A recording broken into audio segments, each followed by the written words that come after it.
আসসালামু আলাইকুম রহমতুল্লাহি ওয়া বারাকাতুহু। সম্মানিত দিনী ভাই বোনেরা, আপনাদের মধ্যে অনেকেই জানতে চেয়েছেন যে রমজান মাসে কোন আমল করা বেশি উত্তম। আমরা জানি বছরের শ্রেষ্ঠ মাস হচ্ছে রমাদানুল মোবারক। আল্লাহ তাআলা এই মাস আমাদের জন্য তার পক্ষ থেকে এক বিশেষ উপহার হিসেবে দান করেছেন।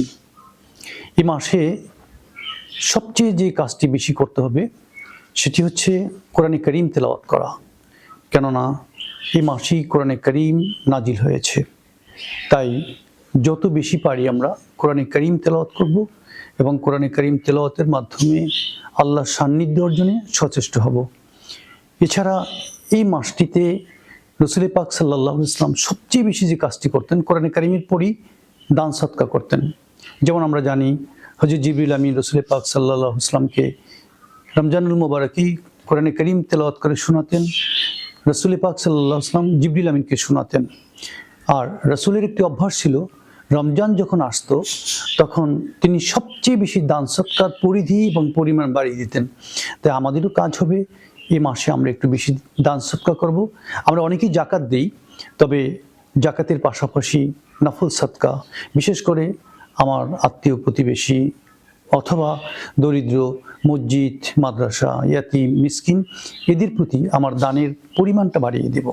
আমরা জানি অন্য সময় দান করলে যতটুকু সওয়াব হবে, রমজান মাসে তার চেয়ে 70 গুণ বেশি সওয়াব হবে।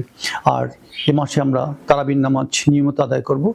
পাশাপাশি অন্য মাসগুলোতে একটু ব্যস্ত থাকি, এই মাসে তাহাজ্জুদের জন্য একটা সময় নির্ধারণ করে নেব শেষ রাতে। এই জন্য রমজান মাসে আমাদের আরেকটি কাজ হচ্ছে তারাবির পাশাপাশি শেষ রাতে উঠে তাহাজ্জুদের সালাত আদায় করা।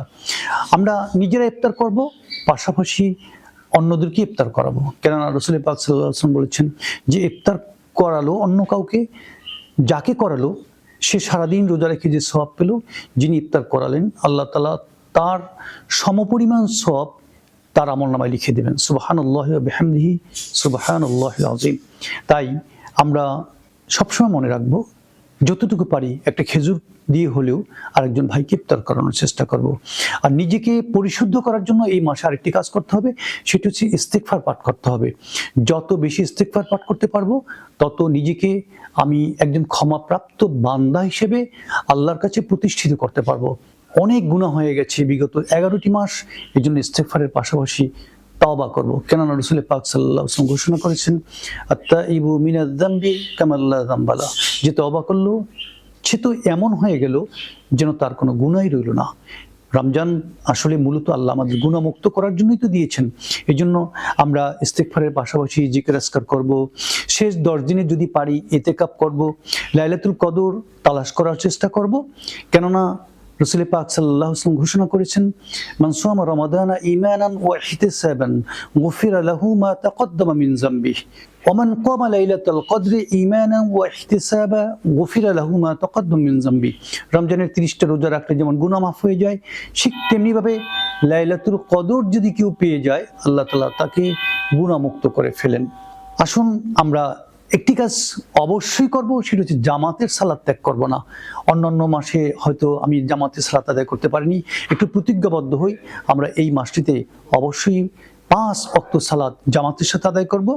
আর আল্লাহর কাছে এই দোয়াটি অবশ্যই করব, আল্লাহুম্মা ইন্না নাসআলুকাল জান্নাতা ওয়া নাউযু বিকা মিনান নার। আল্লাহ আমাদেরকে জান্নাত দাও, জাহান্নাম থেকে মুক্ত করো। নিজের জন্য যেমন দোয়া করব, মৃত বাবা মায়ের জন্য দোয়া করব, কারণ এই মাসে কবর আযাব বন্ধ হয়ে গেছে।